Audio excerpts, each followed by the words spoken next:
Hey, this is Theo, and I'm here with Nico Martens of the Cosmic Tower. He is responsible for bringing the wonderful Cosmic Towers to the United States and spearheaded that whole operation. And I am about a week and a half into my own initial experience with the Cosmic Tower. And I had so many notes and so many early experiences that I feel are pretty special and unique, especially when you first experience these energies. And I asked Nico to set up this call this week, specifically to kind of share it while the energy is still really kind of fresh in me and before I become accustomed to it. Although I don't know that you ever fully become accustomed to these things in a way that you forget about it, because you'll get gentle reminders here and there. But Nico, thank you so much for setting up the call. I really appreciate it. Yeah, thank you for having me, Theo, and I'm excited for our conversation because it's always fun. The Cosmic Tower has a lot of benefits to people, but with you, I feel clearly that you're in tune with it and you can feel it. And I love to get people's perspective on that. Not that if people cannot feel it, that it means it's not doing anything for them, but it's nice to have people that can really tune into the subtle energies and share their own experience. And as you say, yes, I believe it's all about experience, about our own personal experience. But what happens over time too is we get so used to our initial benefits and then we forget about them. I had this last week in a call where somebody kept talking about how good they were sleeping, and I was like, oh my God, I completely forgot about that because that's what happened to me. I just taken for Yeah. granted that my Yeah. sleep's great now. So yes, Yeah. forward to It it. it's you're so right. And you know what's interesting about the Cosmic Towers is, and we were just talking about this before the call, is I've the last 4 or 5 years, but especially like the last year and a half, I've been intensely working with subtle energy. I've been studying different systems. I've been learning how to dowse, and my intuition is developed quite a bit more, and I'm really pleased with it. And I thought that I had pretty much done everything I could do in my house. I have a grid of geo resonators set up, which essentially you can think of them as kind of like a modern adaptation of crystal gridding. And I have biogeometry set up throughout the entire house, not the cube, but I have the stickers and the L90s and the L66s for EMF harmonization. And I use a system it's really from the 1980s, called the pulsar system, Mhm. which is a fascinating one. And it's kind of an underground one that has a cult following, here in Southern California, at least. And so I have that set up as well. And already was using structured water and had that set up. But man, I'll tell you what, as soon as we unboxed the Cosmic Towers, it was instant. I mean, it felt like, so I had an energy sensitive friend there, specifically who I invited for the unboxing, because she's extremely energy sensitive, and she grew up in the mountains, actually not far from where you are, outside of Carson City. And as we sat on the couch and we first unboxed them and set them up at heart levels, and just sat there and let the experience wash over us. For her, she experienced the same feeling she experiences high in the mountains, bare skin sitting on granite, with just earth energy flowing, like that vital earth energy feeling. And we both had a feeling of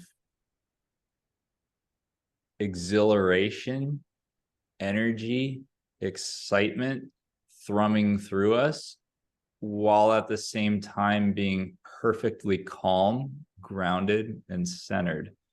And that is not a feeling that is easily accessible in our society. And it's typically one that you only experience in nature. And I think that's why for her, she equated it to essentially sitting on a mountaintop, grounded. Because the mountain peaks concentrate energy and it flows up and out of them, but she's also grounded with the Schumann resonance sitting on a granite rock. And we both went through an initial detox experience. Her more than me. I've done a lot of energetic detoxing, but still, I experienced it. It was almost, in a way, a little bit psychedelic at first. Like it had that initial kind of feeling. And for her, she could see the toroidal vortexes a little bit, and her vision shifted. So she started to see fractal patterns on the checkerboard pattern on the plaid of these like plaid pajama pants that I had on. She could see the plaid. It looked like a shifting fractal to her, and she kind of went through this subtle energy detox. And we both had the sense that the towers were excited to be there. They were happy to help. And for the next few days, we both got the sense they were doing a lot of work, cleaning. It was, we both had the sense that, man, they're working a lot.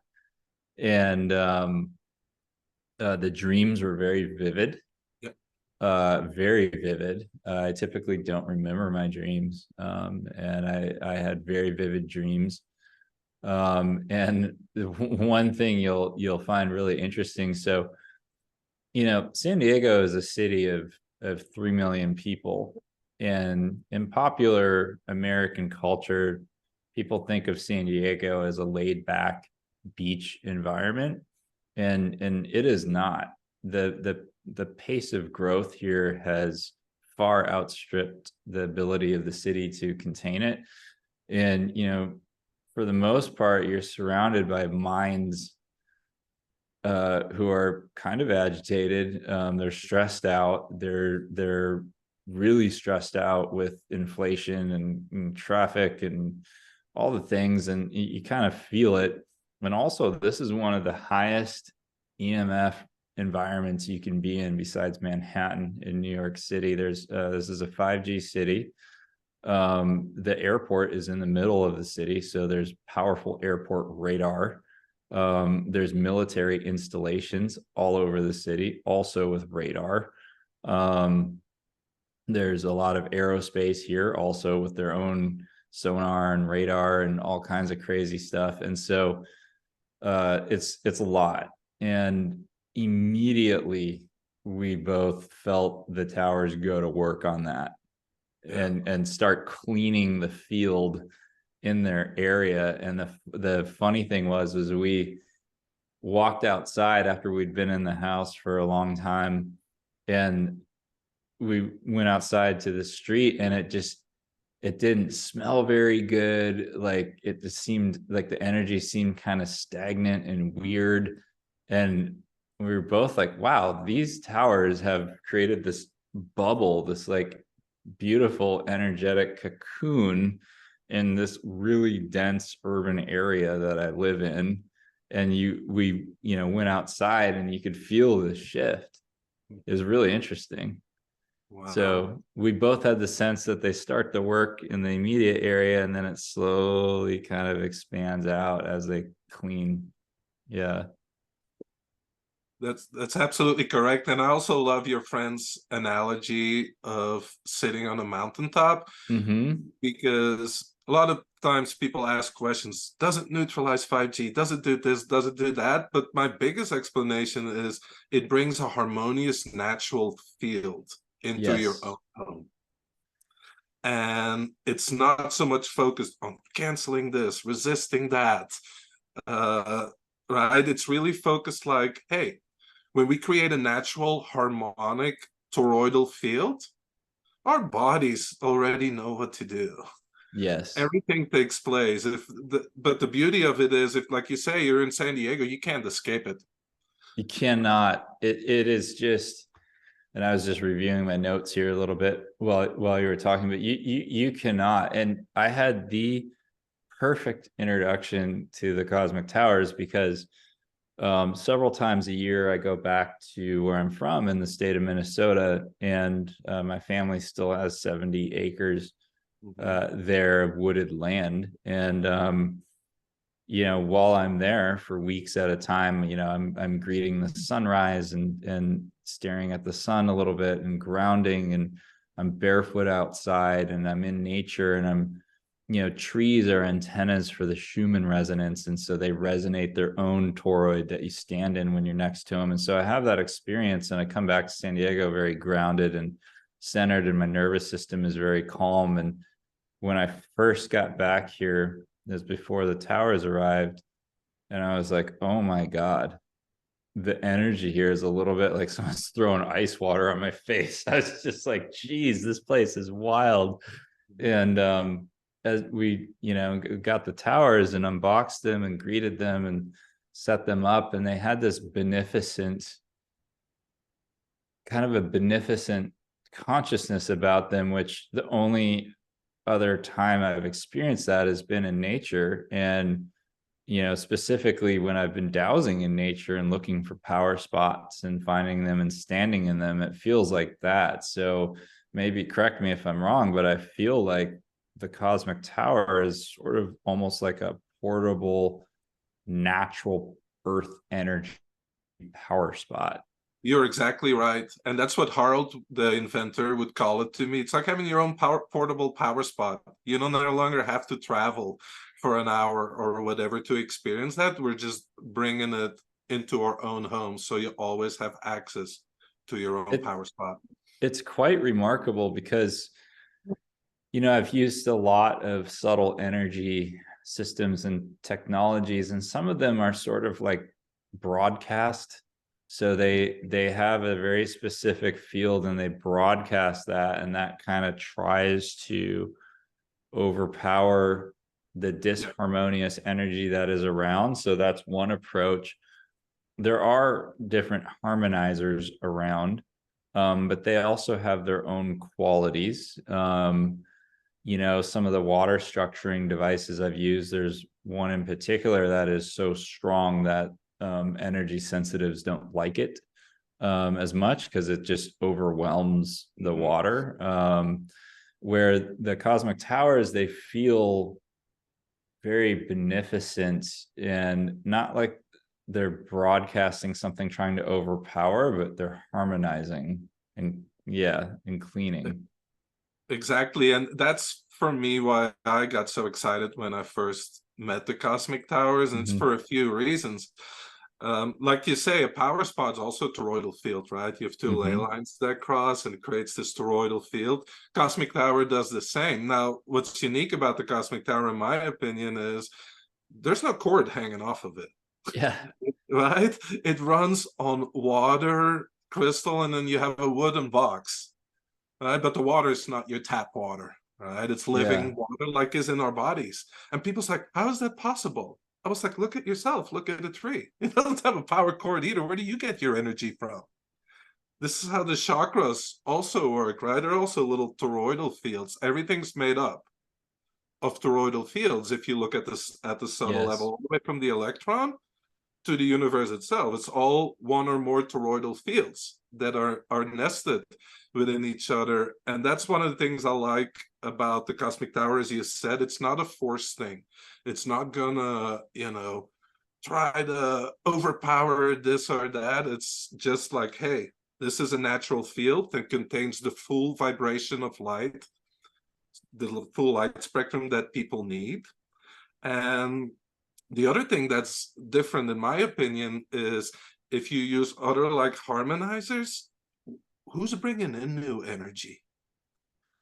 We've been borrowing energy from nature, cannibalizing nature. It's time for us to become stewards again of nature, I always say. And that's part of what the Cosmic Towers do. Like you say, they work 24/7 and they harmonize, but they also bring new, higher dimensional energy in. And in that sense, it's like a free energy device, as you would call it, because once it's activated, it keeps bringing in that higher energy field. It is higher energy because both my friend and I have experienced the same thing. She's a business owner. I'm a business owner. And in particular, I have to do a ton of research all the time. And so I'll have dozens of browser tabs open on different articles and things. And it takes mental energy to go back through those, like read them, categorize the information, figure out how I'm going to use it or not use it. And so I've had these browser tabs open on my laptop for honestly months. I'm not ashamed to admit it. Mhm. And I had, well, and still do, have so much creative energy running through me. And creative energy is one of the hardest to access. It uses the most mental energy, probably physical energy, but also the most subtle energy. Like the force behind creative energy is different. And I was able to just sit down, like go through all the browser tabs, complete focus. I mean, this was like 3 hours straight of just doing that and clearing them all out. I had a ton on two different browsers. And this weekend, like I woke up really early, really well rested, which is a sign to me that it's working, because if you wake up at 4:30 or 5:30 a.m. and you're wide awake and fully rested, that means whatever you're doing is working. And I read a book for 4 hours straight, like cover to cover, and I was like, wow, I haven't had the energy to do that in a long time. And my friend's experiencing all this creative energies in her business and actually has the energy to create all this stuff that's been on the back burner for a long time that she's known she needs to do but hasn't done because just hasn't had the energy. Social media scrolling, not that I was a social media addict. I'm 45, so I kind of missed all of that and am still comfortable with print books, but hey, I still have Instagram on my smartphone and I'll look at it, and that went to zero. I had no hunger for it, nothing. It just didn't apply to me anymore. I just wanted to read and books and create and be productive in my business and be healthy. And I was like, wow, this type of energy, this is amazing. That, Yeah. Mhm. I mean, it's that you can't put a price on that. No, no, you cannot. And you bring up a few very good points, and we hear that a lot from people that when they get their towers initially, some of them just sleep 10 hours for 5 days. Mm-hmm. And I believe like the powers, like the tower, let's not forget, most people will look at it from a 5G point of view. Can I neutralize this? Geopathic stress? Yes, it takes care of those things, but it does so much more because it's like Mm-hmm. a healer that works 24/7 on all your subtle layers. And I think one of the things that needs to happen with most people, I find they're locked into their sympathetic nervous system and they really never relax or come out of that, and no healing can happen until that first happens. So sometimes the tower just takes them out. Like, you go sleep 10 hours for 5 days and then we can work. And I believe part of that is because all the irritation in the subtle layers that we're constantly picking up. I have a really hard time in cities now because I feel like picking up on everybody's consciousness. When I used to go in a hotel room, like I would have to first clear it out because I could Yes. sense everybody's thoughts and everybody's Yes. feelings. Now I would just put my tower up. I just say, please clear, and I'm poof. I sleep in a hotel almost like I would in a tent in nature. Wow. Energetically feels like that. So that's amazing. And then what it also starts doing, because ultimately what the towers are about, it's about bringing us back into our own power Mm-hmm. and connecting us again with our own true source. And that's going to look different for everybody. Some people go through like a euphoric state first. What Mm-hmm. happens when you boil water? The impurities come to the surface. What Yep. happens when you raise your vibration? Everything that is keeping you a lower vibration comes up to be addressed. Right? Mm. And that's then the next step. So for a lot of people, it's like, well, I had a really hard time and this came up and that came up. So let me ask you, are those patterns that you're familiar with, or that you want to get rid of? Oh yeah, I should have like worked on that years ago. And I find that the cosmic towers have this gentle way of like nudging you in that direction and say, hey, this is what's really beneficial for you right now, or what you should look at, and also do it in a much more graceful way. Yeah, the cleaning of the energetic bodies is, I mean, it's so important. My friend, after being exposed to the towers for many hours, that night when she went to bed, she had a terrible nightmare. And I asked her what it was about, and it was related to trauma, in formative years of her life. And I said, well, is that something that you've been working on? She said, absolutely. But I guess there were still some threads left in that needed to come out. And that was the felt sense that she had, was the towers helping her clean that out, and doing it in a very gentle, loving way. That's the sense that we both had, is they're very beneficent and loving. And also a little bit of a sense of humor, which was interesting that we picked up on that. Because you can just tell, you can just pick up on it. And in my case, I have invested a lot of effort over the last 5 years in various forms of energetic cleaning on myself. I still experience some very mild detox symptoms, but for me, it's mostly euphoric, grounded energy. I mean, you can't put a price on that. I mean, that is what you want. And the other funny thing I need to mention, people will get a kick out of this. So I typically am not home. I get up quite early and I go somewhere, to work, or, my office, but I'm not home during the day. When I first unboxed those, I spent nearly a week at home because I just wanted to be around the energy, and it felt good. And it's just so funny because I didn't really realize it. I was just, working from home and getting all the stuff done, and it just felt good. So I just kept doing that. And I was thinking, oh, I should go work out. And then I was like, oh, geez, like if I go work out here, there's going to be a million people. It's going to be noisy. Like, oh, I don't really want to do that. So I just would work out at home. And then I was kind of laughing, thinking to myself, man, like you have not left. You just kind of want to be around these towers, because it felt good. You don't realize what you're missing until you have a state change.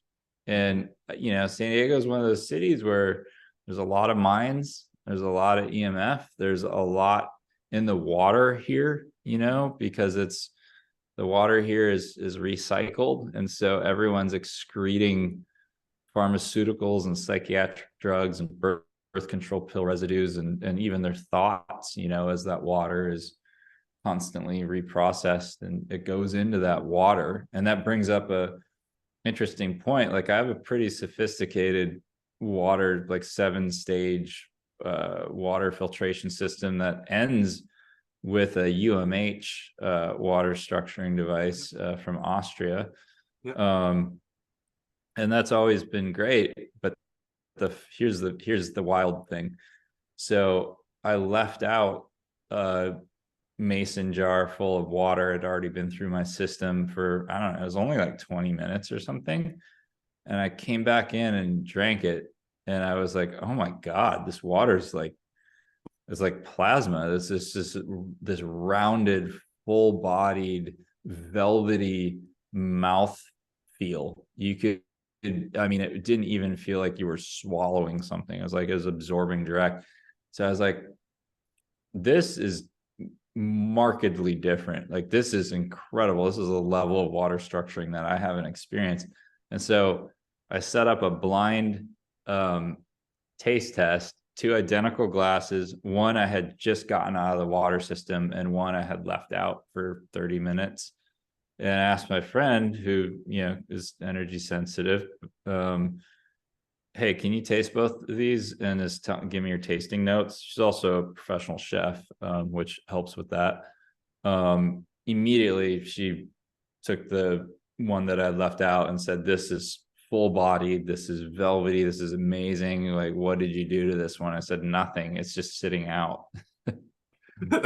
Yeah, that's one of the great things that the towers do, because within the toroidal field, what that does, and it actually happens if you open a faucet in your home, it starts cutting up the water clusters. Too often the water is clumped together.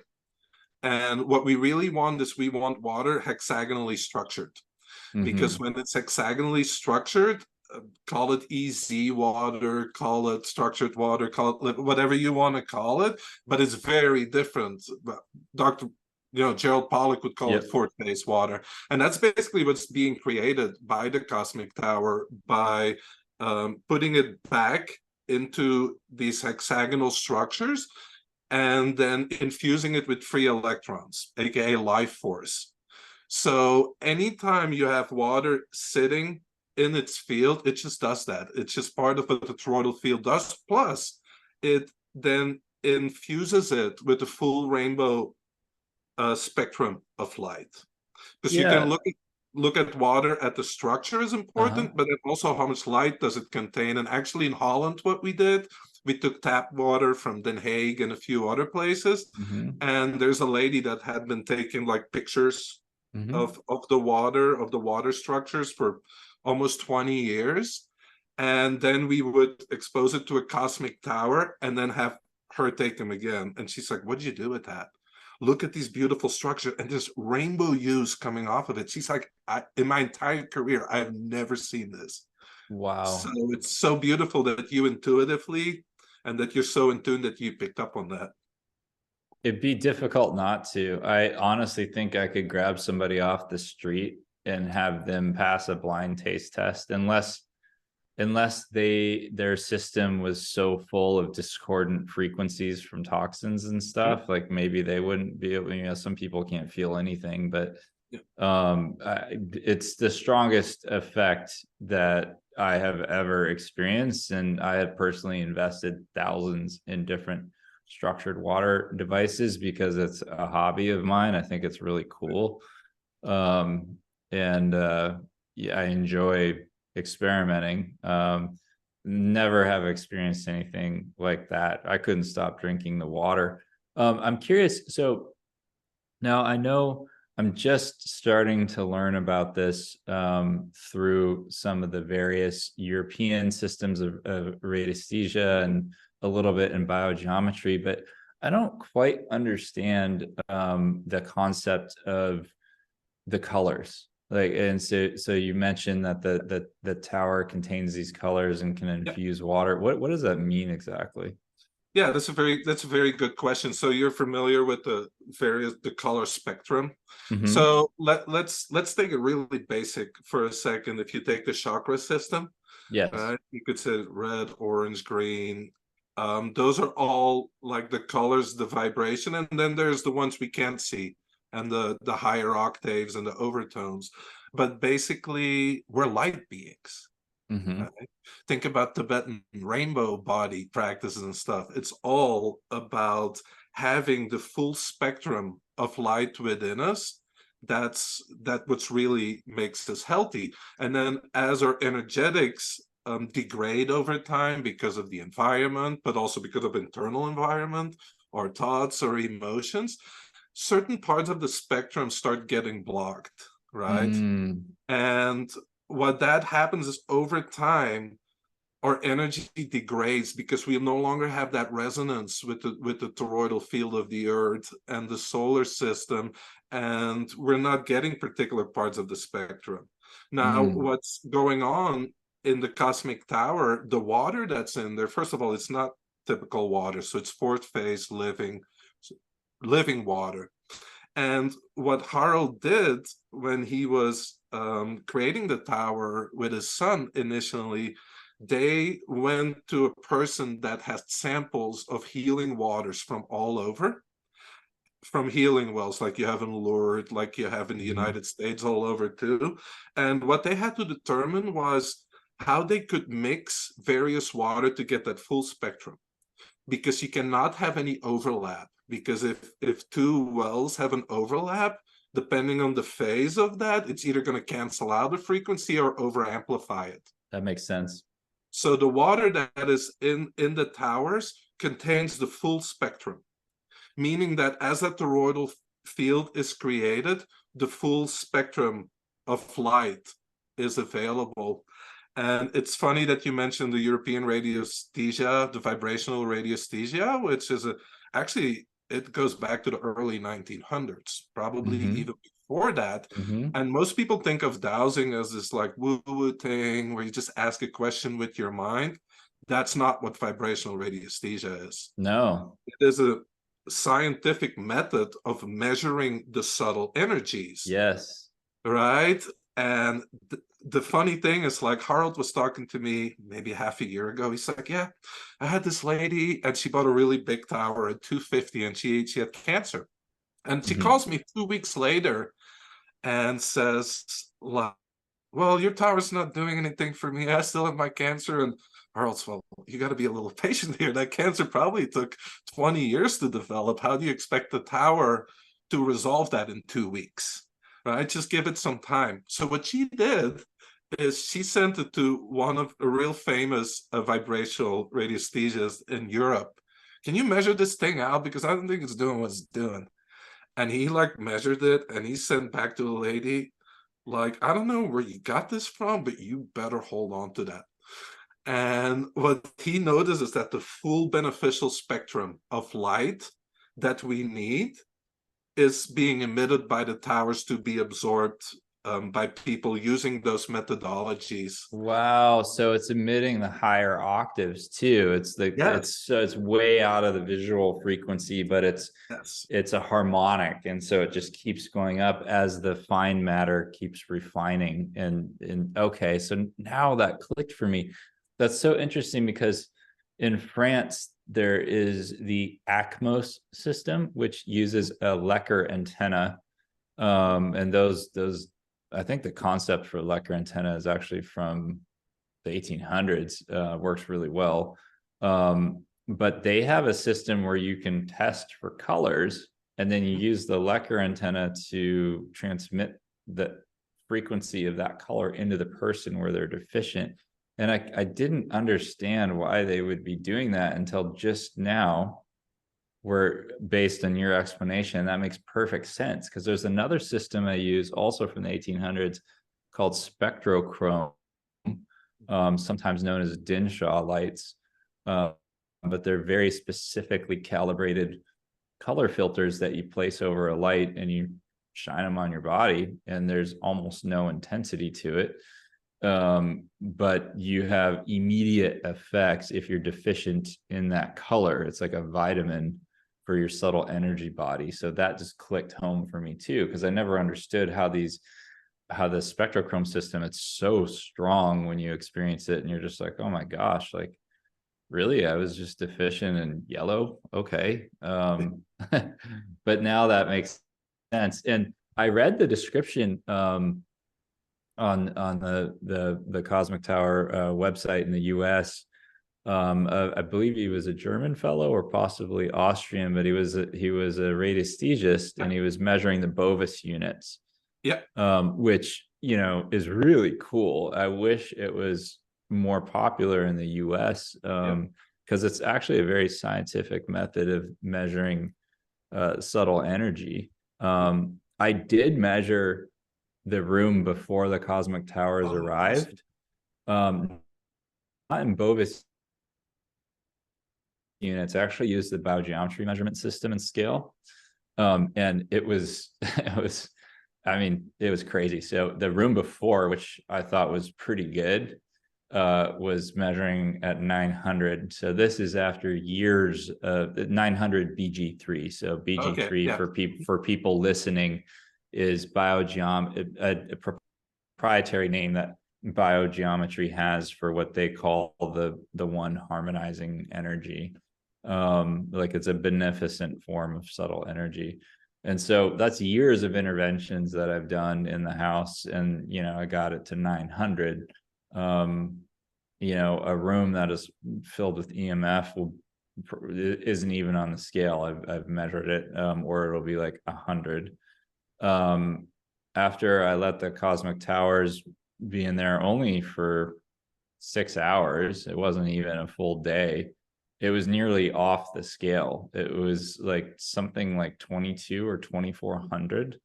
And it's probably off the scale by now because I only gave them 6 hours to do their magic. But it was really fascinating to measure it. So, you have the scale, you use a pointer, and then you have your pendulum here. And that system was designed by Ibrahim Karim specifically for architects who did not believe in subtle energy or care to believe. It was designed for people for it to just work independently of their minds.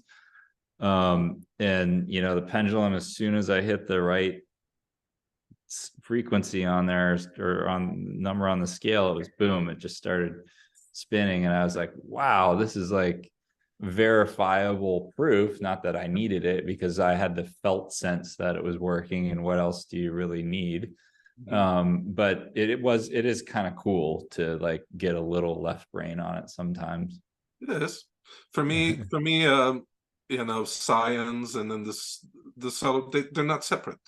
They're all one and the same thing. But what we're running into is that most of the measuring methods are just too crude, too rudimentary. Right? Because too, as a vibration raises and becomes more subtle, it becomes more powerful. So here we're measuring these low-level waves, and we think that that's what really harms us. Go look in the scale or in the more subtle realms. That is where it's at. And that's why I am so happy.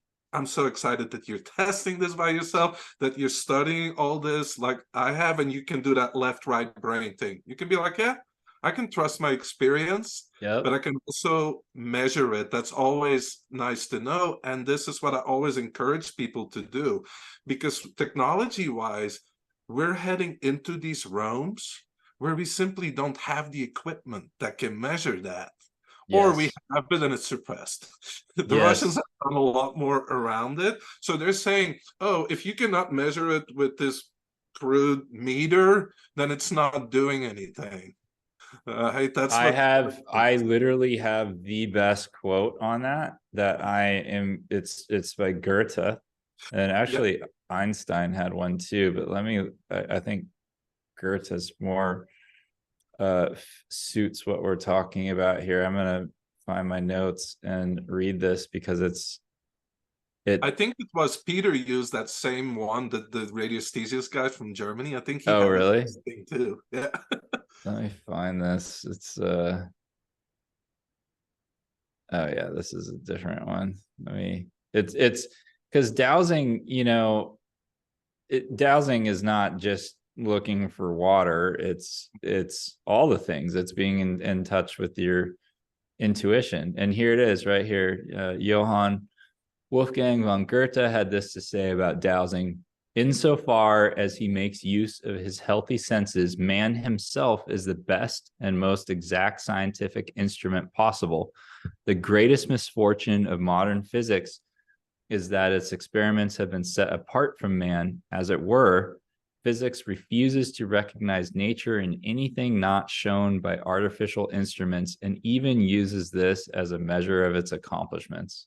I mean, he nailed it. And that was back, that was 1700s. And Albert Einstein said this about dowsing. It's a really interesting quote by him. He said, I know very well that many scientists consider dowsing as they do astrology, as a type of ancient superstition. According to my conviction, this, however, is unjustified. The dowsing rod and pendulum are simple instruments which show the reaction of the human nervous system to certain factors which are unknown to us at the time. That's it. I love it. And what I love about the vibrational radiesthesia that you mentioned, because you have mental dowsing, where you Yes. ask a mental question. Mm-hmm. And that is like, it depends how clear your energy systems are Yep. and how much you can get your mind out of the way. Because the moment that Yes. we have an intention or we want it to be a certain way, you're going to influence that. Yep. What I find really interesting, what I find really great about the vibrational radiesthesia is that it's much more scientific, because it's the length of the cord, it's specific pendulums that have a natural resonance with the energy you're Yes. measuring. So it's not this mental process. There's no questions being asked. It Yes. basically works like an antenna. The moment you change Mm-hmm. the length of the cord, you're tuning into a particular vibration or overtones thereof. Right. Yes. It's amazing. Like the Europeans did such a good job of developing that science. And my understanding that at least for a while, pendulums were used by medical doctors in parts of Europe to diagnose certain things in a clinical setting.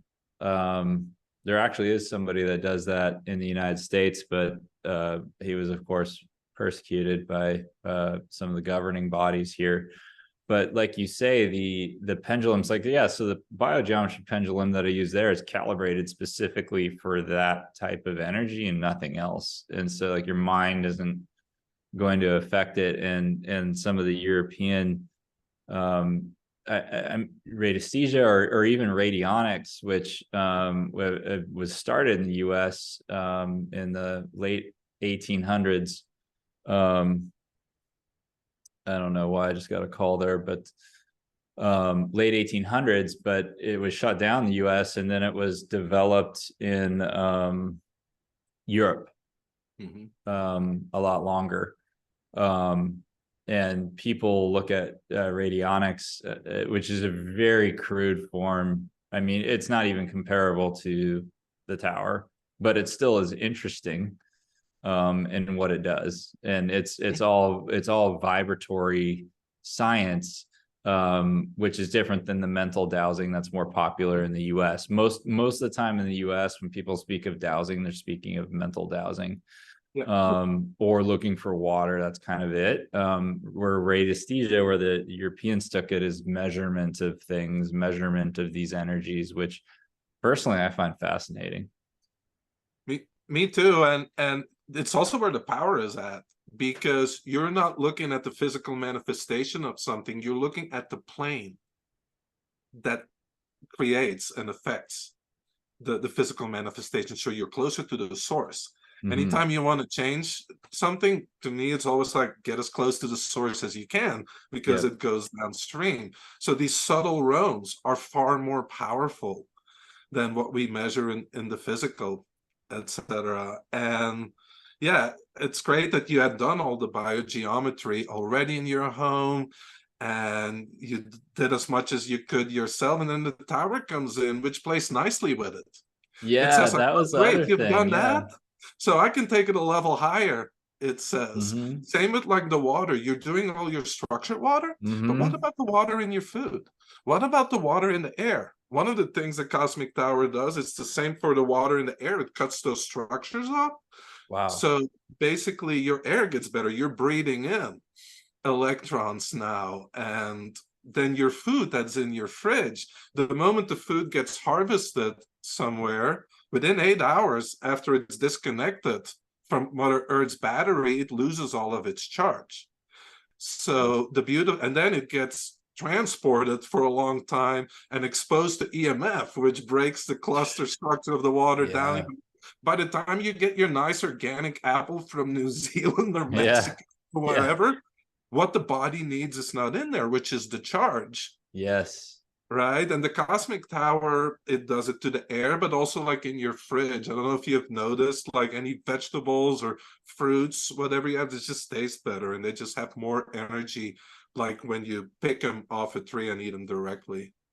Yeah, that actually is something I've noticed because I was already into the concept of using subtle energy to harmonize foods, Yeah. particularly food that is stored. So I actually built my own essentially biogeometry charging trays, but like large versions that are in my cabinets. And I had experienced food it just tasted better and it would last forever, which was really interesting. Since I've gotten the towers, the new thing that is really cool is that when I'm cooking, like it is evident that the aromas, the smells, the tastes, they're rounder and more rich. So it's happening in real time. And also my refrigerator is not set up with any subtle energy stuff at all. And the food in the refrigerator is keeping longer and tasting brighter. I don't know a better way to explain it, but it's kind of like a brightness, uh, as opposed to a dullness. So that toroidal field that the towers are outputting must be circulating through there and helping re-energize or correcting the spin of the atoms, on a maybe they're starting to spin counterclockwise and it corrects it and spins them clockwise, so they're accumulating energy and accumulating life force instead of spinning it off. So I should actually measure that with the pendulum. I bet you it's like a noticeable difference. Yeah, absolutely. Like go ahead and measure it. And that's one of the things the tower does. Many people that are focused on just the physical layers and stuff, they're like, well, but how can it resolve EMF and then foods and toxins and geopathic stress? Well, because if we go to the subatomic layer, it gets really simple, right? If it's counterclockwise, right, it's detrimental, right? It's a toxin, it's an EMF, it's whatever you want to call it. It's an electron stealer. Yes, exactly. When that spin simply shifts again, it's resolved. And then that doesn't mean that the physical substance might be gone out of the water, but it's deactivated. Right. That concept is very challenging for people who are just getting started with structured water or working with harmonizing subtle energy. I just had this conversation with somebody yesterday who was asking for advice on structured water, and I actually recommended to him, I said, hey, you know what? I own pretty much all the devices you can get, at least in the US, or quite a few of them. You'd be better served just to get a cosmic tower and park it in the middle of your house, and just take care of everything at once. And he was asking about structured water, and I said, well, you kind of like, and he was a little new to it, not super new, and he could feel some energies and stuff, but I said, look, it's when you structure your water, it's not a filter. So the physical components of whatever you're trying to neutralize is still in the water. However, you're overriding the information, or you're clearing the information, or harmonizing the information that it carries, which sort of started to click. And then I said, look, like maybe I'm dating myself here, but like, like a floppy disk, or like if you have a USB drive, that's like an electromagnetic interaction of information, right? And so you can delete old information and put new information on it. So if you want to really simplify it, that's sort of what you're doing with structured water. It's obviously a very crude analogy, but that sort of seemed to click home with them. Yeah, absolutely. Because in the end, it's all light, like people are like, well, what about foods? Well, what are foods? Right? If food's created through photosynthesis is basically light, then your body unpacks again into light. Food is, I think it's who said, is it Dr. Cruz? Jack Cruz said that it's a barcode of where you're living, of the light. Yeah, the light is like, food is essentially like solidified light. Yes, which exactly. It's amazing. And I love that. I still love the explanation you gave me about the light, because I remember reading about the cosmic tower, and I'm, man, how does this, like, I understand there's this European tradition, and they speak of horizontal, vertical green, and all this stuff, but what is that really, like, what, and then the way you explained it, it's just the higher octaves, it's the overtones and the harmonics of it. So it's like the pure distilled subtle energy essence of that color, which is really cool, that the tower was designed to contain all of those, but yet with no overlap. Yeah. And I want to say this, and I have a question about physically, it's one of the most exquisitely made objects that I've ever seen. Like the precision on the woodworking is incredible. I mean, it's like perfect. And it's kind of curious, like I didn't know how much water they contained until I could hear it through the box when it went. Slosh a little, Yeah, yeah. yeah. And you know what's funny? I have a story about that. I think people will find entertaining. We have a large challenge with UPS deliveries at my property. They never find the house. It's kind of tucked away. It's not a street fronting house. They always deliver it to the neighbors. They don't care. They're angry usually, like they're kind of pissed off, like they're stressed. Like you know, because I try to intercept them when I'm getting a delivery, because 100% of the time it goes to the wrong house. So this delivery where the guy was just delivering the Cosmic Towers, it was a different driver. He was super happy and like really jovial. And he walked up to my fence and like went through the gate and like knocked on the door, which they never do. They usually just throw it over the fence to the neighbor's house. And the guy was super happy, and I'm like, man, was this guy affected by these frequencies driving around with these all day? Like it was like kind of interesting. And I said, hey, you guys, I even asked him, I said, you never physically come to this property, did you, like what brought you here? He's like, I don't know, like I just like came here, this is the address. I'm like, okay, great. Well, you have no idea how common that is, because what may be hard to accept for some people is that Yeah. they're conscious now. They're conscious, the Cosmic Yes. Tower, right? They're conscious living beings. They're not Mhm. like your technology that you plug in the wall. No, you Correct. communicate with them, and you Mhm. can really feel the differences when you play with them. And we've seen extraordinary things as far as deliveries, how these in this field, all these synchronicities seem to happen. That was one of the things I noticed first about my tower. People coming into my life like magically, like you couldn't explain.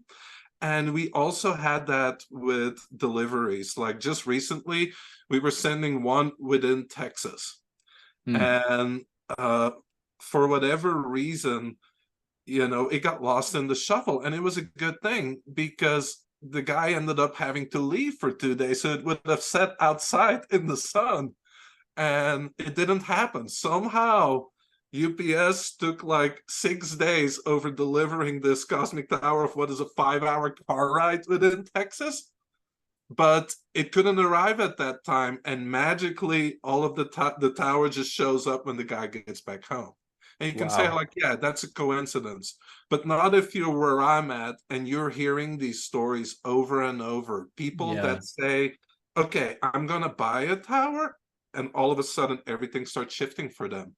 And they get visited by the consciousness. And they're like, is Mhm. this possible? But I think I got the name of my tower already. The moment I decided, I had a dream that night, or it came to visit me. I was like, yeah, absolutely possible, because time is an illusion in the sense that in these higher realms, Yes. right, it's instantaneous. So that's a great Yeah, story. it was hilarious because the guy was super happy. And let me tell you, usually UPS drivers, at least here, are pretty grumpy. And I don't blame them. I mean, it's a challenging environment. This guy Mhm. was just stoked. I mean, it was the funniest thing. And yeah, and another so a question about the construction. So what are Yep. the blue hemispheres or spheres on the front? What are Yeah. those? Well, they're just glass balls Mhm. basically. And Harold, when you would ask about it, he would say, "Oh, they're purely decorative." Mm, I don't know about that. I'll have to measure, because depending on what tower you have, there you have more or less, but they're yeah. definitely in a certain geometry. Now, I'll tell you something really cool, which is that there's a crystal in the center there, right? With that, where that center ball is, and then the two water vessels, one is above and one's below it. Mm. We've actually had people that would work with the tower so intensely, like that the crystal would light up and you would see light coming through that center ball. Whoa. This was a lady in, I believe, Austria or Switzerland. I can't, Harald told me that story a few times. And she had a big one, like a 220. And then she had Yeah. a 75, like I have behind me. And Yeah. one morning she woke up like really early and there's a storm coming. She goes and look, and this ginormous, really violent storm is coming towards her. So she puts the towers across from each other. She stood in the middle and did like her thing. She said it pulled so much energy, it started emitting visible light from that center ball from the crystal, and the storm like pretty much dissolved. I believe it. I Yeah. believe it. And that's incredible because there's yeah, in Italy there's a company that makes something called a DPE 1000, I believe, which is it's used for weather harmonization. I know there's a few in Florida with the hurricanes there, and then you might be familiar with Light Life Tools. That was Slim Sperling's company. Yeah, I had those. Yeah, the tensor rings and that. Yeah. But he was making those harmonizers on an absolutely huge scale to affect weather at like statewide geographic areas. The problem was some of the stuff that Slim was messing with is rumored to have shortened his lifespan because he was experimenting and figuring it out as he went. And a lot of the tools they're kind of crude. I own several Light Life tools, so I'm not in any way speaking down on that, but he was experimenting, and this has happened in the orgone community as well. Wilhelm Reich, if you experiment with orgone and you get the polarity wrong and you touch the wrong side of whatever instrument is you've made, or you built a cloudbuster and you brush up against it. There's a famous story of a guy who built a cloudbuster. He was using orgonite to clean it, but he brushed up against it and he had permanent limp. These subtle energies are powerful, and they're exactly that. They're energy, whereas the cosmic tower is safe. It's beneficent because it just your description of the inside. These are natural materials we're talking about. This is healing waters with a crystal in between. So it sounds like there's a water here and water here, and then in between there's a crystal, but these are all natural materials. I don't know what the crystal is, if it is a quartz or what have you, but that's a very common earth mineral, and you feel it when you're in their field. It doesn't feel artificial. It feels like nature, but nature activated. Absolutely. And that's one of the reasons I really like the cosmic tower, because it cannot be used for ill intent.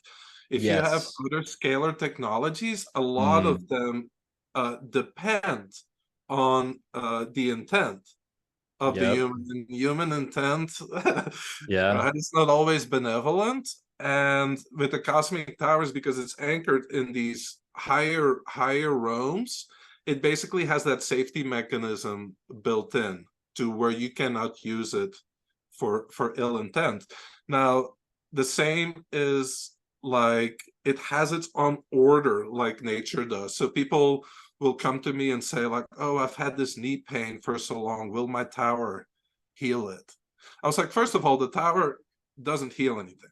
Right. The tower creates a harmonious toroidal field. The healing power is already in your body, in your DNA. It knows what to do.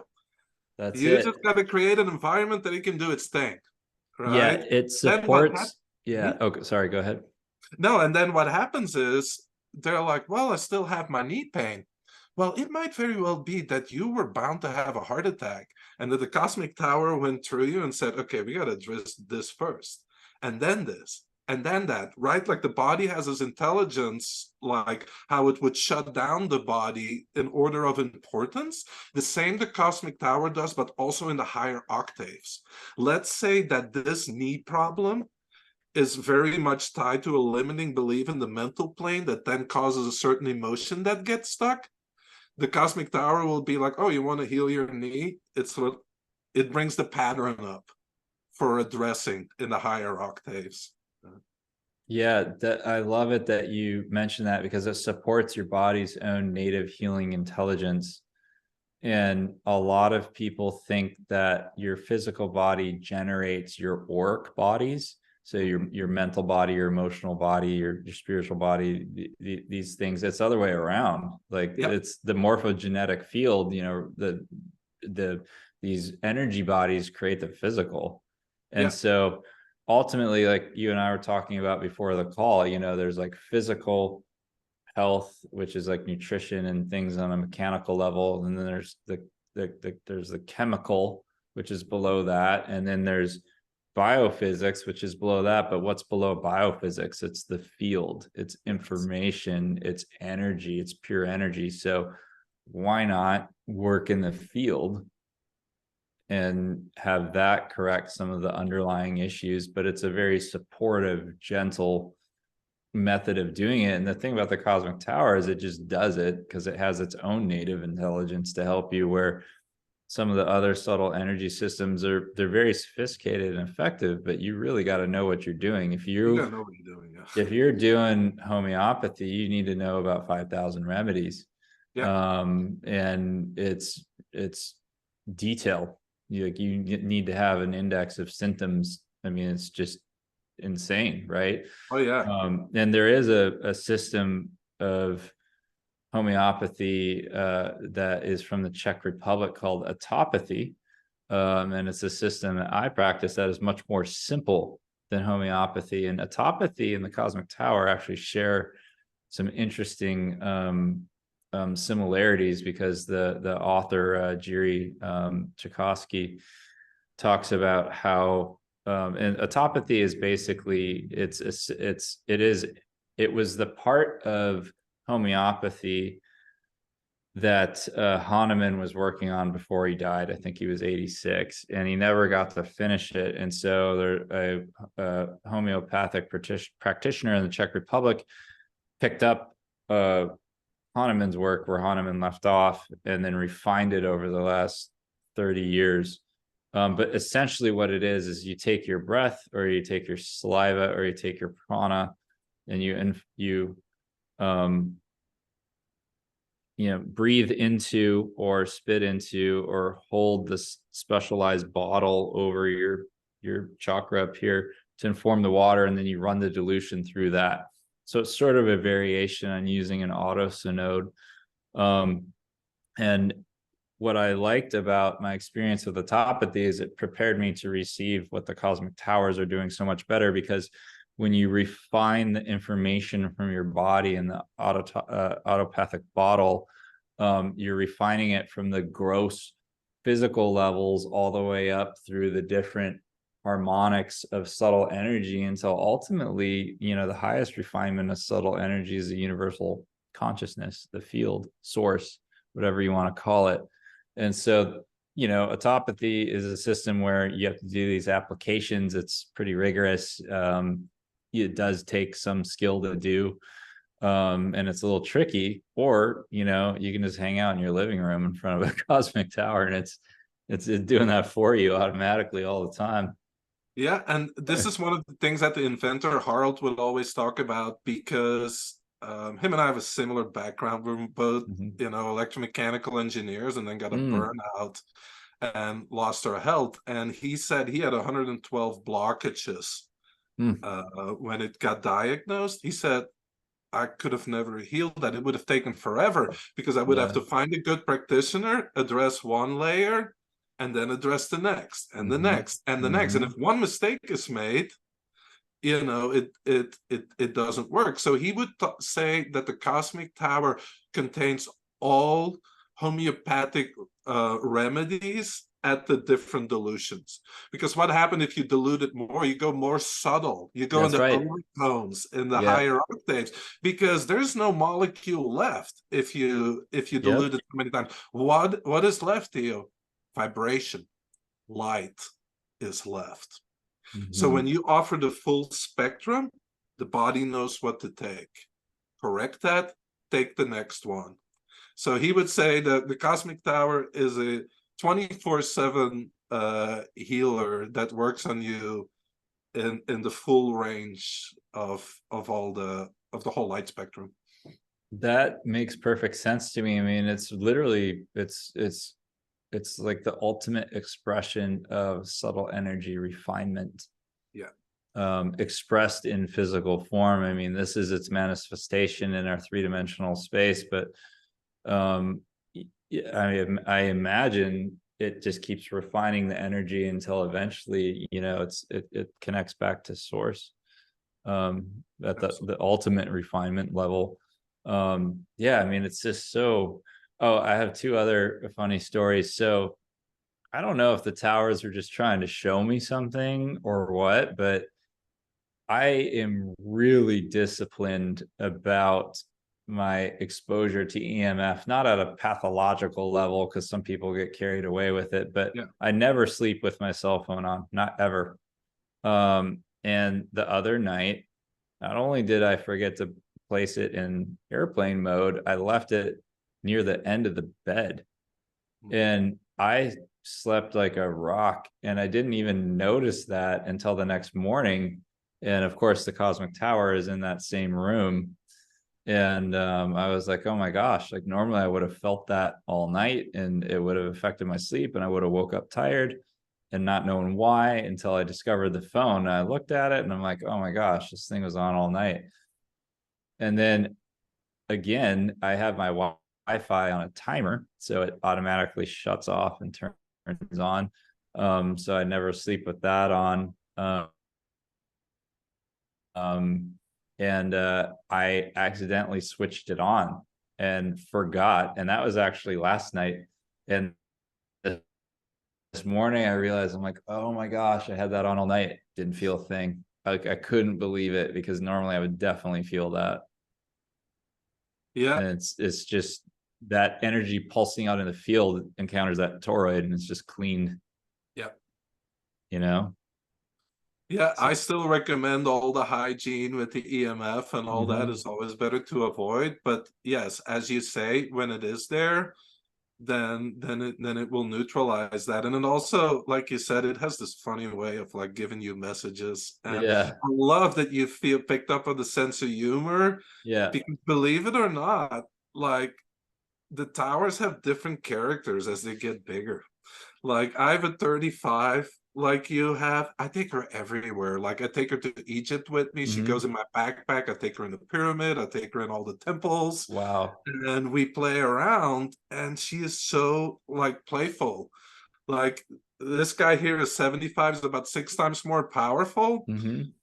It's a different energy. It's not like as playful. Now you go to the bigger towers, the 220s, like they with the really big ranges. I mean, they go 800 kilometers, like 500 Wow. miles, right? They're really like, hey, we're focusing on bigger things. They're not that personal. They have a really strong Mm, field, but they're really focused on the big picture things. mm, Right. And what I love about them is that they all work together. Like the bigger ones support the smaller ones. So, like you're in La Jolla, for example, and you have a smaller one, and it has a hard time keeping up there because it has a limited energy in a sense based on how much water is right. in there.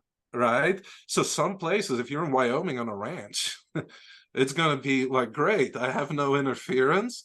But if you go to La Jolla or San Diego, it's like, oh man. So the bigger towers that are around can actually help offset that and give them more space, to where these smaller towers are really more focused on you and your family and your home and Mm, your spiritual development. Let's not forget that. Ultimately, it's all about bringing us more into our own power, raising our vibration and really unlock our gifts, right? And that we innately have within our DNA. And that cannot happen, or is really hard to accomplish, if you live in an environment that's absolutely natural, to where your system is continuously having to neutralize things, right? Think about people that are at their job and whatever, and they're stressed out and they're in a bad environment that's constantly taking their health away, and they go on a vacation. First, what do? They relax finally, Yep. and now they have all these great ideas, or get more in tune with certain subtle energies, because we have to create that environment, and then it's already there. It starts Yes. expressing itself. Yes. Yes. That's really cool. Yeah. The tonality of there is a consciousness Yeah. to them, and the ones I have is definitely a sense of humor and helpful, kind of a helpful nature, very beneficent. Very similar, some of these earth energy power spots I've encountered, they have a consciousness too. Oh yeah. And you kind of pick up on it, and that's what it reminded me of with the towers. It felt like that, like it just felt natural. And like there was a consciousness there where, these other subtle energy technologies, I love them all and I love working with them, but some of them, that just feel flat, like there's not a consciousness Don't have behind a it heartbeat. necessarily. Yeah, that's it. Like they're doing their thing, but also there's not a ton going on there. And um yeah, I love that, because people are always like, what's the most important thing about the tower? I say, well, like with any other living being, communicate with it, work with it, because when we combine our consciousness with the tower and we work together and we establish that combination, 1 + 1 doesn't equal 2 anymore. You get a sum that's mhm. greater, than the parts.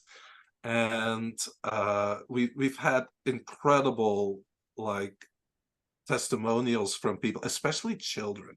Mm, Like, children will pick up on it, and animals and yeah. plants. People are like, well, how do I know that this is doing what it's doing? I can't feel anything. It's like, how are you feeling? Oh, just peaceful and calm. I was like, isn't that a thing?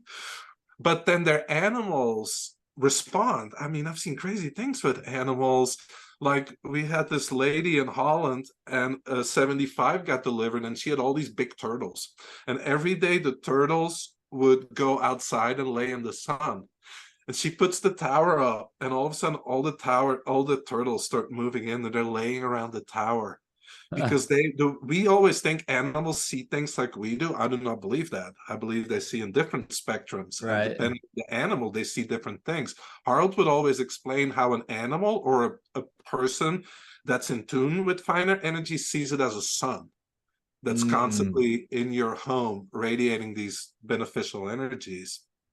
So we have that. That's, for me, nature is always a great measuring stick of how something is doing. And then we have endless testimonials of people's plant growth just going through the roof, their mhm. organic gardens just producing more, the food being tastier. We have this cucumber farm in Holland. They put a big tower in. What all they noticed was, like, first of all the employees would get along better. They crank out like 100,000 cucumbers in the season, like, Wow. continuously. Then they measured their water, and it went immediately up to 26,000 on the Bova scale from like 8,000 before. Their Wow. cucumbers were tastier and healthier. And then at the end of what typically their growing season is, they kept producing for like a few more weeks. That's amazing, because 8,000 on the Bova scale is actually high.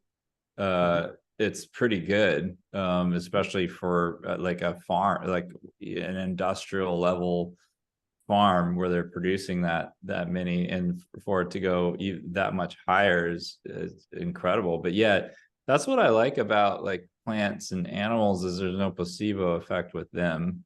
Exactly. And it's funny, like people are always so focused on feeling any stuff, but like they're most people can't feel anything at all.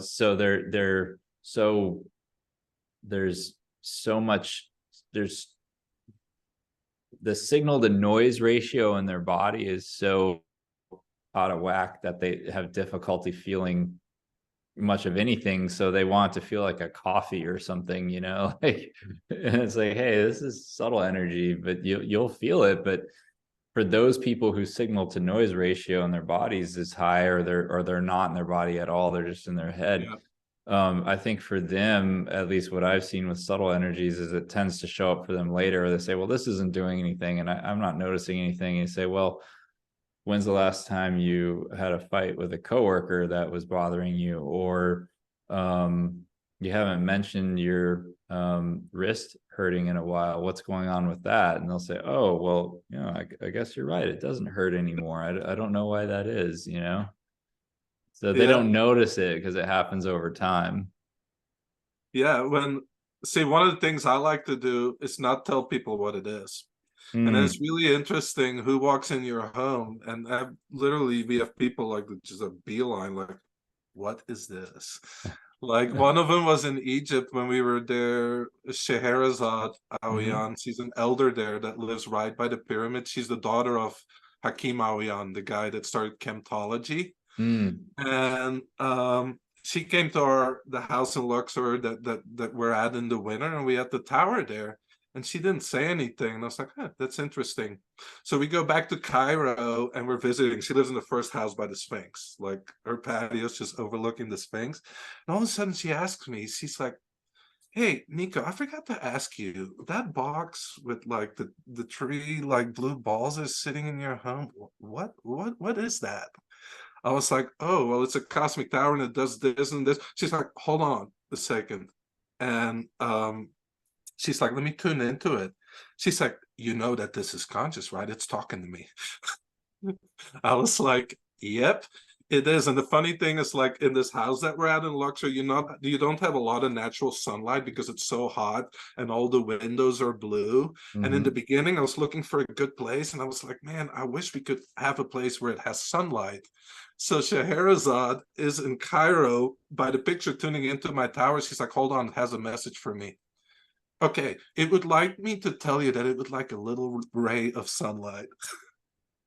And both my girlfriend and I were like, whoa. That's Because she didn't awesome. know about that at all. Yeah. So I always like it when there's people that are that sensitive and that pick up to it, Yeah. Yeah, that's a really good. I mean, my brother, I actually use him as like a test subject. It's so funny.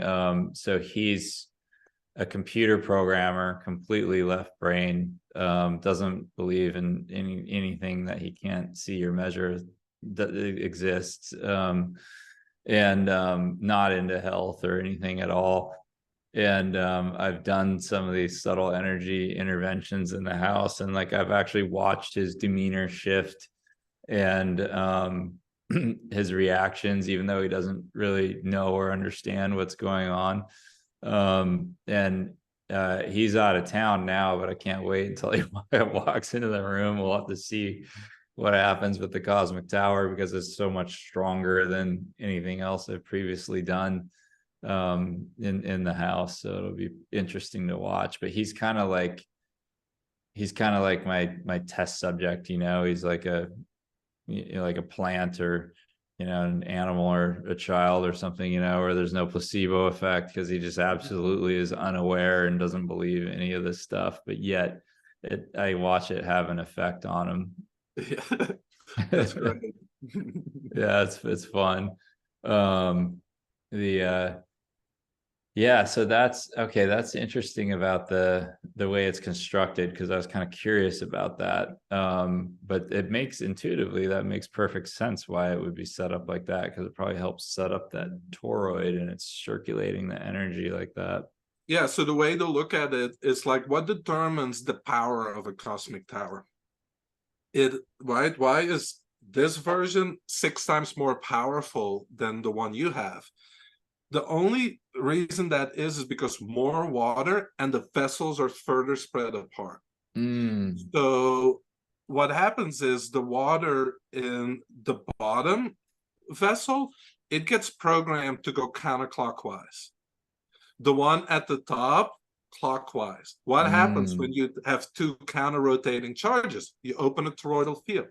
Right. Then in the center, you basically have what you can call the 0 point, right? The axis to source. That's why the crystal is there, because anytime you're dealing with a quote unquote free energy device, you need this intelligence attached to regulate the energy. Right? Even if you would create a free energy generator out of metal parts, you need an intelligence controlling that, because you're plugging it into an unlimited source of energy, it would accelerate till it blows up. Yeah. Okay. That makes perfect Right. sense. So Yeah. that's what happens with the cosmic tower. Is like you have these counter rotating charges. The toroidal field gets opened up, and then a higher dimensional soul is anchored within the crystal to regulate that energy throughput. That's what you are communicating with. Like sometimes people are saying, like, oh gosh, it's been so intense with the tower. All this stuff is like coming up. And I'm like, just tell it that you need a break for a few days, to Yeah. take it down a little, and it will adjust. And Yeah. we as humans have to get used to that. The real powerful technologies that we're moving into now in this area, in this era, is they're conscious. Yeah. They're just not a dumb box with wires. Yeah. It's conscious technology. So that really excites me. And I love that you bring up the playfulness, because I hate to say it, but most people just way too serious. And if you really want to tune into more subtle energies, and really, like all my high level teachers, like Taoists, like Golden Dragon body teachers, they're really high attainment. What they all have in common is they're super playful. They're like little children. That is such a huge thing that you've mentioned. I remember in my late 20s, older guy pulled me aside. It was a very stressful time in my life. It was I was running my first business, which was in a very stressful, high risk industry. And just had a negative, very serious outlook all the time. And this older guy pulled me aside and he said, you're too young to be a bitter old man. I never forgot that. And, it took years after that encounter to recultivate my sense of humor and my playfulness, and, do all the internal work that's required to discharge, the energies that I was holding inside me that, caused me to be serious and not joke around. But you're right. Like the spiritual teachers and some of the other kind of people out there that are of that nature, they're playful the whole time. Yeah. And there's a value to that. Yeah, be like little children. Right. And the playful, if you would even look at the scale of consciousness, Dr. Hawkins, like that playfulness, that joy, that fun, that's a way higher vibration than being a serious soldier that's going to figure everything out. Right? Yeah. It is a way higher vibration. I haven't heard it expressed that way, but it makes sense because it feels that way. It's just like a very high vibrational state of being. And, it's just, and it's fun. Like, why not? I have a friend in Belgium, and she got a tower, and her granddaughter was only like 3 or 4 years old, and she stood in front of it. Grandma, Blue Angel. Wow. She could like see it, and that was her way of describing it, because we are born, all these things that we're trying to turn on now, or that we're trying to redevelop, we all had, it just got programmed out. Yeah. So the Taoists say, in order to go forward, walk backward, become like a child again, but with the wisdom integrated of your journey. Yeah, the children, I mean, also, some say that there's skull plates that don't fully close for a while, so their pineal gland is it's more accessible to source, and it's probably not calcified. I mean, pineal gland calcification is a major issue in the United States because unfortunately most municipalities fluoridate the water here, which is absolutely insane. But it calcifies the pineal gland quite quickly. And so it's no wonder, people are always, oh, I can't feel anything. Well, give it time. I Yeah. mean, we're working in the subtle energy realms, and sometimes it takes a while for things that you do in the subtle energy realm to manifest in the three-dimensional one. It's like a muscle you haven't used in 40 years. How well is it Yeah. going to perform? We have to really, in a way, we have to rebuild those subtle energy Mm-hmm. bodies and our awareness of it, right? And that's what really excites me with the Cosmic Tower. I think the water is great, the physical Mm-hmm. health, the EMS. What excites me is people further progressing on their own spiritual journey and stepping back in their own power, feeling not like their life is being ruled by the outer world and what's going on, but having their bubble to where it becomes their free will. If they want to develop that further, you have a pristine field, no longer needed to drive way into the forest or to a power spot.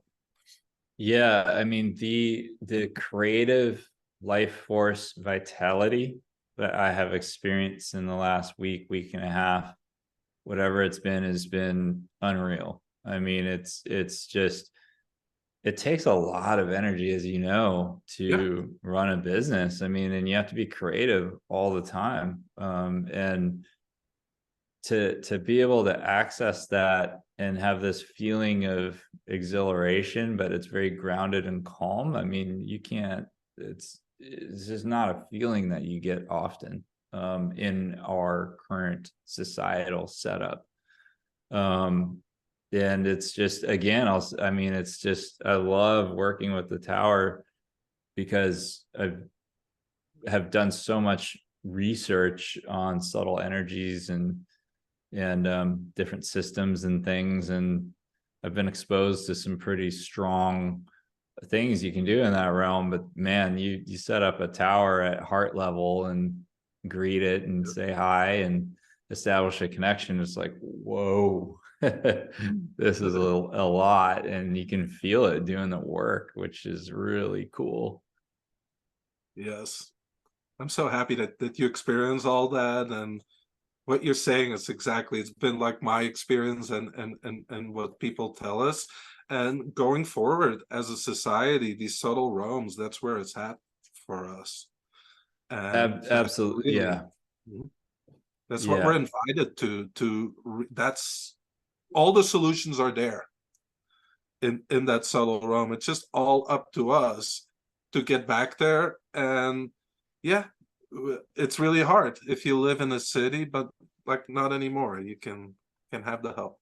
Yeah, and I won't be in San Diego forever. The character of it has changed, and I don't even live here full time anymore. But I am very thankful that I've had this initial relationship with the towers established here, because it's a very Yes. challenging environment, both from an EMF and a subtle energy perspective. I mean, if you can have this strong of a beneficent, beneficial, loving effect here, I mean, yeah, imagine the middle of a ranch in Wyoming. I mean, it'd be crazy. And I do want to mention something, and for people listening, because a lot of people are rightly so concerned with EMF, and here's where the road diverged for me. Because originally, when I entered the EMF discussion for myself and mitigating it, I was looking at trying to block it everywhere. So EMF shielded paint, EMF shielded windows, EMF shielded clothing, these sort of things. And Patter introduced me to somebody named Holland Franklin, and she's been involved in the subtle energy community in Los Angeles for a long time, many decades. And she's extremely well versed in many different systems, which is cool because a lot of people become dogmatic to just one system, Yeah. and they're kind of married to that. And so I've learned a lot from her, and I interviewed her for a summit I did, and she was the first one that introduced me to the concept of scalar waves that are emanating from EMFs. And Mhm. people can think of scalar waves as sort of like there's the there's electricity, which is vertical, and then there's the magnetism, which is horizontal, and then longitudinally there's an informational wave that carries information, and that exists in the fourth dimension. It's sort of outside time, and you can't block that. You cannot block the informational component of it. You can be in a lead box and it'll go right through that, because it doesn't work in our dimension. And electromagnetism, what our society is set up on, and what we've kind of mastered as humans, we have actually kind of mastered the electromagnetic world, but we're just now starting to figure out there were societies long ago that had figured out scalar and subtle energies, but just talking about us now, we're just starting to get into it. And that's where the road forked for me, because I said, I'm not able to escape this EMF problem. You can't block it all. And in fact, it's giving me a pathological mental disorder because I freak out when I drive by a cell tower. Why not try to harmonize this? And that's what Holland introduced me to, was the concept of mitigating or harmonizing using subtle energy. The felt sense that I've had, that my energy sensitive friend has had, is especially the first 3 to 5 days, is the two towers I have are doing some really heavy lifting, harmonizing the scalar informational waves from the sea of EMF that I'm in. And there's a lot here, and it's not exaggeration. If I went on antennasearch.com once, which is like a website here in the US you can use to see how many antennas you're close to, and there were 3,000 within a half mile. I mean, you want to talk about density, that's an insane amount. So if you're really serious about EMF, you have to realize you cannot block the scalar wave component, and you have to use some type of subtle energy intervention. And the fact that the towers do that, plus can give you the best structured water you've ever had in your life, plus help clean your own energetic bodies and improve your food. And even the shower, like the shower feels different, which is crazy because it's coming out of the pipe. So what the heck, how is it, I don't even know how that's working, but the shower feels different. That's what the toroidal field does. And I'm so excited that you understand this about like the scalar waves, because most people don't. They're always focused on the transversal waves, on the magnetism, but the little $28 meter from Amazon. I know, it doesn't matter. No, like you got to look at the scalar component that it has. It's way more detrimental than measuring the magnetism, the electricity. And then, as you say, if you harmonize or tie it to a higher harmonic, that is really, for me, that's where the power lies, because whatever you fight, you make stronger. So even in your mind, if you're, another 5G tower, another 5G tower, you add energy to the system. Yeah. Right? And when you entangle with something, it becomes more detrimental. Right? It's the law of similars. It's like whatever you connect with, you resonate with. And then also do not forget other sources like geopathic stress. There could be very well detrimental geopathic stress under your home. What happens with your EMF on top of that? It just amplifies it. The other thing then is, like, all detrimental feelings and thoughts are also scalar waves. Right? The Russians has done so. You also receiving that from everybody else around you. The universal mind the collective mind of your city. And the Russians done so much work around that. They would call it torsion fields, but there's 150,000 studies just on that. And they would talk about it, the counterclockwise and the clockwise, and they would measure it, and they really took it really, really far, to where, for me, like now, a lot of that work being more translated, there's many confirmations in there of what I would already know. The Russians been measuring this since the early 1900s. I love it that you mentioned that, because the Russians are very practical people. And they advanced the field of biophysics more than anybody else. And eventually they took it to its logical conclusion, which is the informational field of subtle energies, which lies underneath, classic physics reactions like electron donation and electron stealing and that sort of thing. And I really enjoy looking up the Russian research too. Unfortunately, there's very little of it that's been translated. But some of their esoteric stuff is just mind-blowing. But I mean, just like you say, there's like 120 years of research that they've done, that lines up with everything.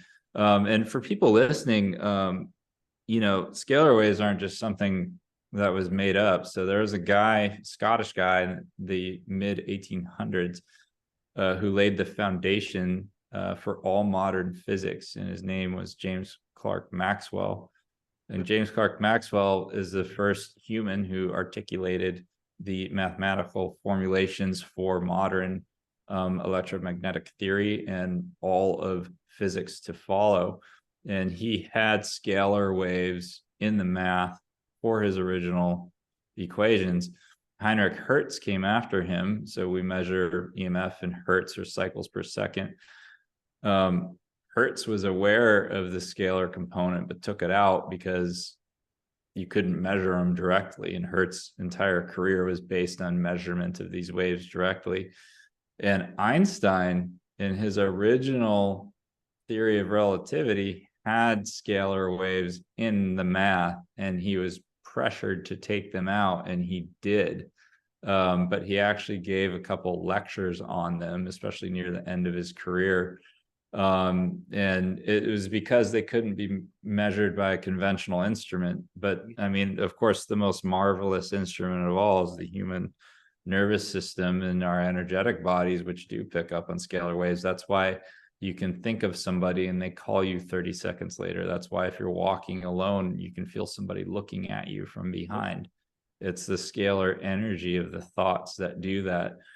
And I think once more people realize that, because nearly everybody has had the sensation of thinking of someone and they get a text or a call, and nearly everyone has felt somebody looking at them. That's scalar energy.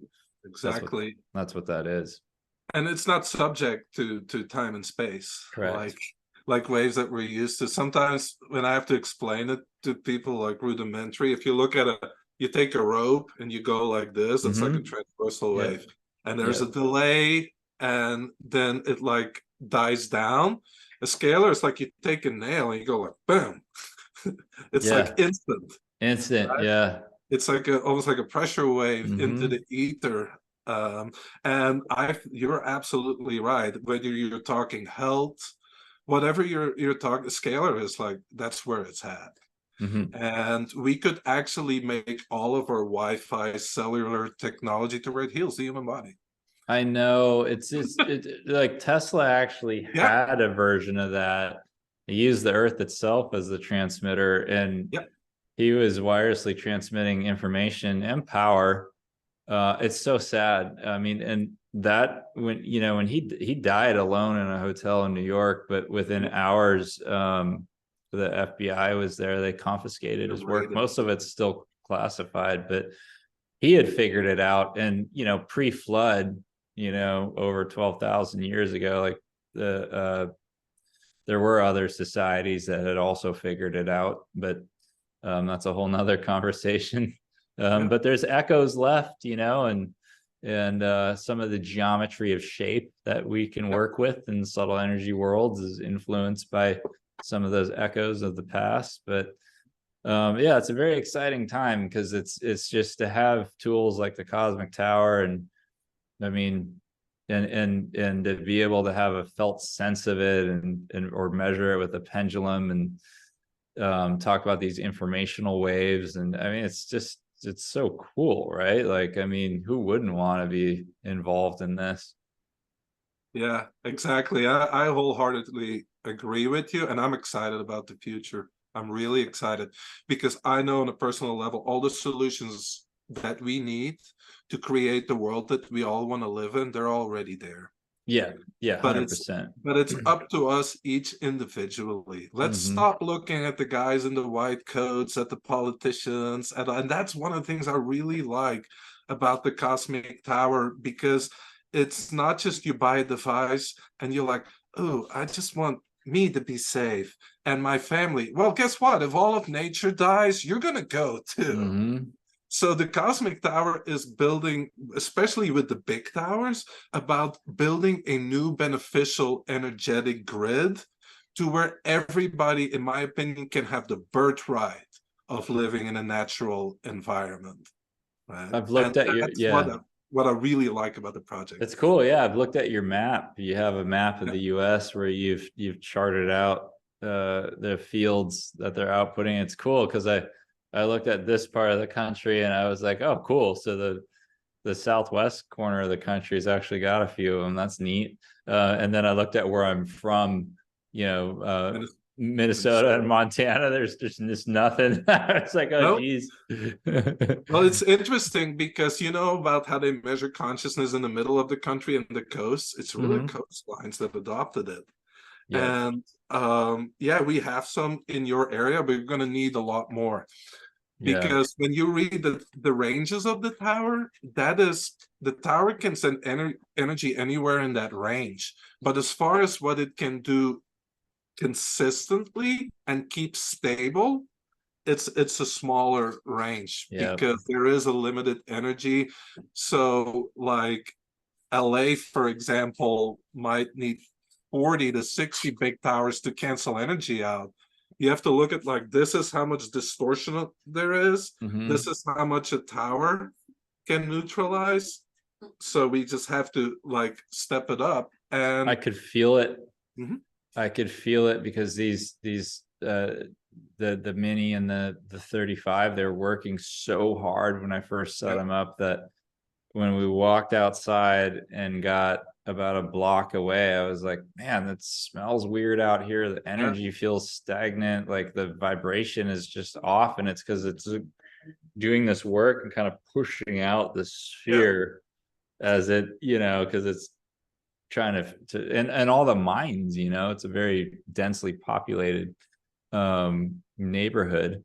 So yeah, we will have to get some more set up and get the whole country. It's funny how the middle to north part of the country was just empty. I'm like, come on, guys, that's where I'm from. Like, let's do that. But then again, I ended up I was on the West Coast for the majority of my life. Why did I leave that part of the country and come here? It's because the energy is in the land. Is Mhm. very energetic here in San Diego, both good and bad. I mean, the New Age movement was actually started in LA. The San Diego was the home of the U.S. Theosophical Society. They had a whole university campus here in San Diego. There's a big the greatest American dowser who ever lived in San Diego, Vern Cameron. There's a long history of that here too. Probably because all the earthquake fault zones and crazy energies underneath the land here. I don't know. Um, a question for you. So I like these towers are friends, like I hang out with them when I walk by. I like pet them and just tap them and say hi, thanks for doing your work. Yeah. Um, can you fly with like the mini? I would feel really bad taking it through security. So I'm kind of curious about that. I take it all the time. You In my do? carry on. Do Yeah. you So really? here's what I do. First Interesting. of all, the mini contains below the amount that of water that TSA allows, right? Yeah. But so what I do is I actually set my intention before I go to security for it to make itself invisible. It's never even been pulled out once. No way. That's so Yeah, smart. took it to Mexico, flew with it to Vegas from Texas, Reno, Egypt, all Yeah. over. So the 35 is too big. So that Yeah. one I put in the check bag, Yeah. and I can actually still feel it in the plane when I'm in there. And the mini just goes with us on the plane. which What is really about, beneficial. wow, what do you think of the influences of, when you go through security and they have the various machines, Remember, it has its toroidal field that protects it. wow, The so it's toroidal strong field enough. in the device is more powerful than what they bombard it with. Jeez. Wow, Yeah. that's super impressive because I have some subtle energy things that I cannot fly with. That Hmm. they'll be too affected. Like, Like yeah, the tower's no issue because if it would, mine would already be dead because I've taken it through so many times. And actually, have you when really? we go That's back to cool. Egypt for the winter, I'm taking this guy with me. No way. Yeah. Wow. That's amazing. That's a 75, right? Yeah, that's the Yeah. 75. I hope we get to meet in San Diego when I'm there Yeah, we at the will. end of the Yeah. one, so you can feel the difference. Yeah, I can't wait. That'd be amazing.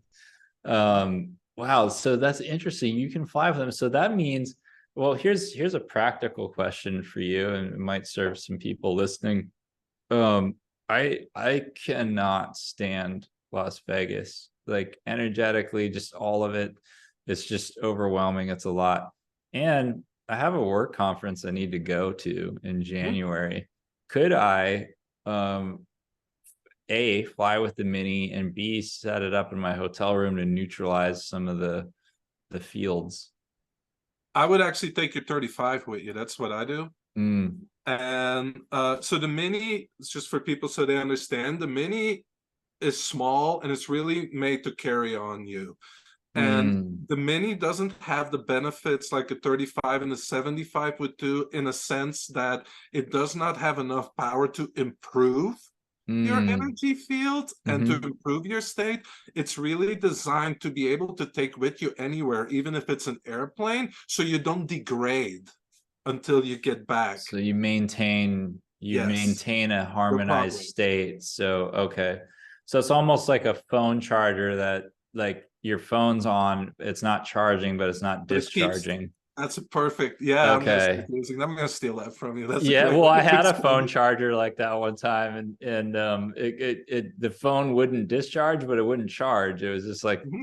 steady state. I'm like, okay, I guess this is it was a USB charger that I'd wired to my motorcycle, and I got the voltage wrong, I guess. I don't know, but it would just maintain it. And so I'm like, okay, like until I plug into a bigger socket, this works, because it will maintain the charge state. So that makes sense.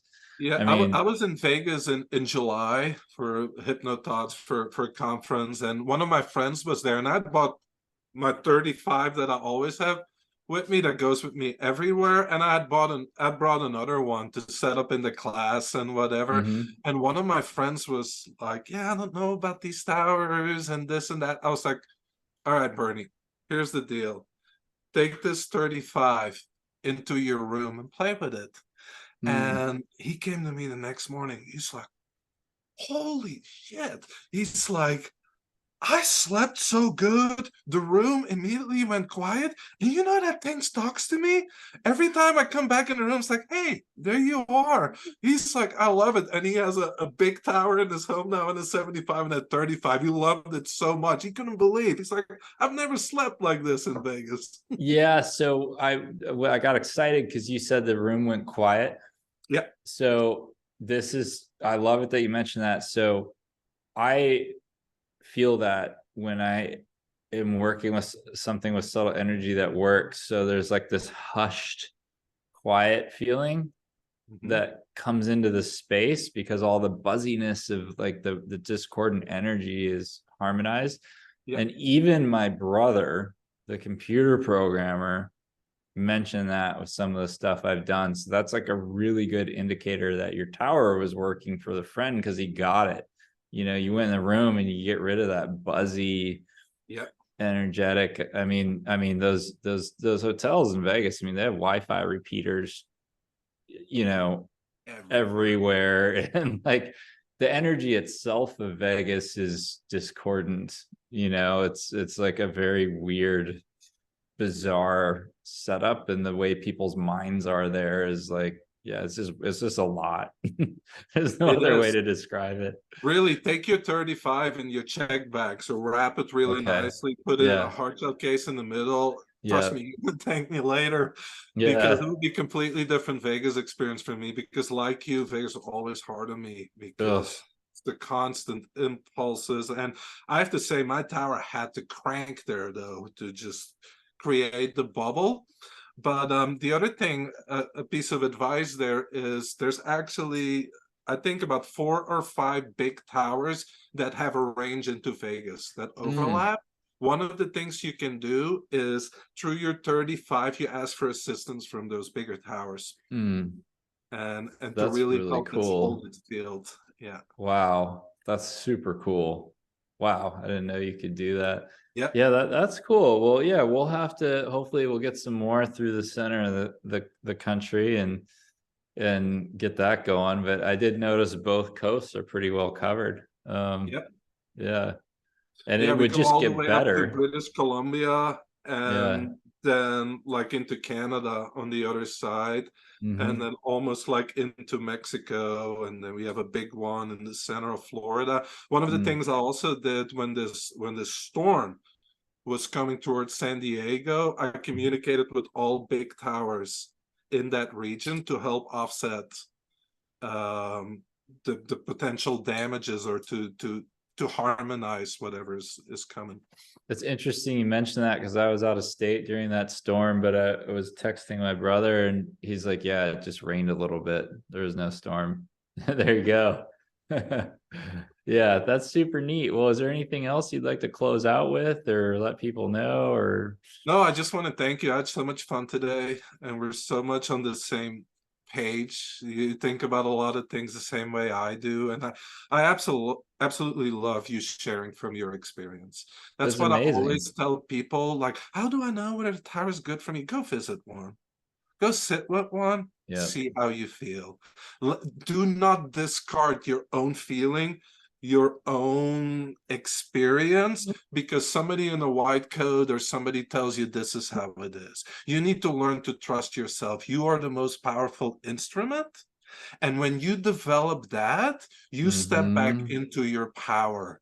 Mm-hmm. And that's what I would ultimately want for everybody. And it's free will. Whoever wants to step up to that, no, we have the tools to support you with it.